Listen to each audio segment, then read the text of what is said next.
Okay, welcome to Street TV. My name's Alex Alonso, and I got some Nipsey Hussle news regarding the Eric Holder trial. Eric Holder actually had a court date, a pretrial hearing this week, July 14th, and it's his first court date that he's had in probably 3 months or so, ever since the coronavirus. He actually was scheduled to start his trial in late March or early April, but the coronavirus hit Los Angeles and around March 11th, March 12th, when everything started to close down, then all the courts eventually closed down too. So Eric Holder has had his court date postponed a couple of times since late March. So he finally got in court on July 14th, and it was interesting. So he eventually is brought into the courtroom. His court date was scheduled for 8:30 a.m. They didn't bring him in until about 9:15. They brought him in completely shackled, leg restraints, wrist restraints, and the chains around the waist as well. And he was actually wearing a yellow top with his blue jumper pants. They brought him out to court. His defense attorney was there waiting for him, and she's been representing him ever since his private counsel quit. That would have been Christopher Darden. So they brought him in, and his defense counsel was there waiting. Her name is Lowynn Young. That's Lowyynn, Lowyynn, if you're wondering the spelling of her name. And the prosecutor wasn't even there. And the prosecutor just ended up being a no-show. The coronavirus was really the main topic of the pretrial hearing that Eric Holder had. And Judge Perry, who will be presiding over the trial, Judge Robert Perry, he has a lot of concerns about picking a jury. Let's start off with what Judge Perry actually said about the coronavirus. He basically said that because of the resurgence, it is the major reason why it's going to be almost next to impossible for Eric Holder to start his trial in this year, maybe late this year.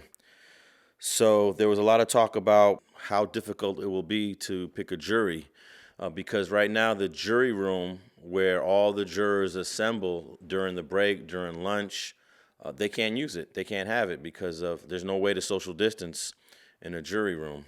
And it's actually a little difficult to social distance in the courtroom because you're going to have 12 jurors plus maybe 4 alternates. There's a chance that they actually pick 8 alternates. I'm not completely sure on that. But let's say it's 4 alternates. Then you got 16 jurors in there. And then you have the prosecutor, the investigating officer, then you have the defense attorney, you have the defendant, you have the clerk, you have at least there's going to be 2 or 3 bailiffs in the courtroom. Usually there's just 1 bailiff. But during the court hearing this week, they had 3. And then you add in all the jurors and then the people in the audience. There's really a difficult way to manage all of these bodies and still social distance at the same time. So I really don't know how they're going to do this with the coronavirus and this resurgence, but it's definitely not going to be happening this month or next month. So Judge Perry actually said that he really doesn't know how to do it because we are experiencing uncharted waters. He said that a jury's not going to want to even be here. We don't know how jurors are going to feel being in a courtroom, coming to court every day, and this is not going to be a short trial. This trial is probably going to be at least 2 to 3 weeks. So how comfortable will a jury feel coming to court every day during this resurgence of the coronavirus? Judge Perry actually stated that he thought that COVID-19 would be gone by this time, July, but he finds good cause to continue the case with a date that is agreeable to both parties, the prosecutor and the defense. But the prosecutor was actually a no-show. Prosecutor McKinney never even came to court. So this court hearing actually took place between the judge and the defense attorney, Lowynn Young, and Eric Holder. And most of the conversation was about dealing with the coronavirus and when will be a good date to come back to court. And because the prosecutor was a no-show, there was another issue that the defense attorney brought up.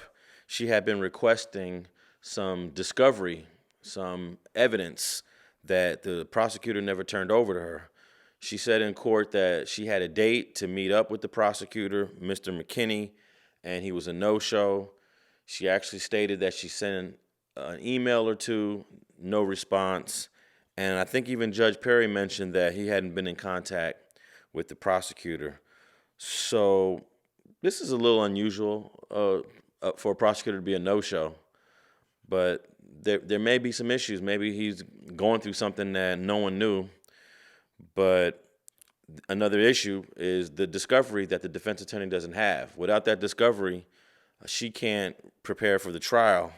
So she even said, if you come back in a month, if you come back in 2 months, without that discovery, she has no idea when she's going to get it. She's not going to be prepared. So that's another issue.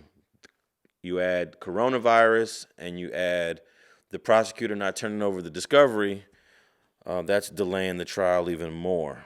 We also learned a little bit about how Eric Holder is being housed in the Los Angeles County Jail. I mentioned he was wearing blue pants and a yellow top. That's indicative of being in isolation and being in high power, where they put, high-profile defendants, keep them away from general population. So the judge actually asked him if you were in isolation. That was the first question that Judge Perry asked Mr. Holder, and he said yes. And then he also mentioned that he was transported to the court in his own vehicle. Usually they bring you to court in those long buses. They go to the Twin Towers or wherever you're at around LA County, and they drive that long bus into the courtroom, and then they bring you up to the 9th floor. But he was not on a bus with other defendants. He was in a vehicle all by himself. I'm assuming that would have been one of those white vans that the sheriff used to transport defendants. So he is definitely in isolation. He is in no communication with any of the people in LA County Jail.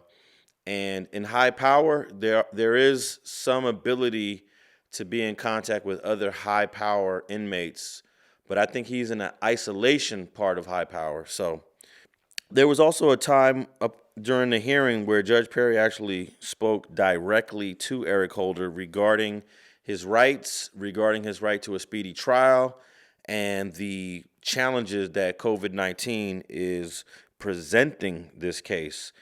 And he said to Eric Holder, he said, the coronavirus has impacted everyone. You have a right to a speedy trial. Your attorney said that she is not ready and needs a discovery. I'll try to get the prosecutor to be more responsive. Are you okay with the date that they agreed on? Is that okay with you? And Eric replied, yes. So I don't even think that there's any other reply that he can say. He can't say no. So that's just so the judge can say he went on the record with the defendant, and the defendant agreed to continue this case, which will be continued on October 8th.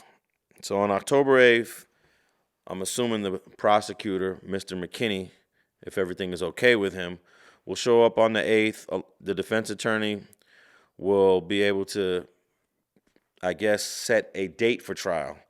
By October 8th, the defense attorney should have gotten the discovery and should have went through it. That's 3 months from now, and they will pick a date for the trial. The judge actually said that there'll be 0 of 45 on October 8th. So that means that the trial date should be set sometime no later than December of 2020.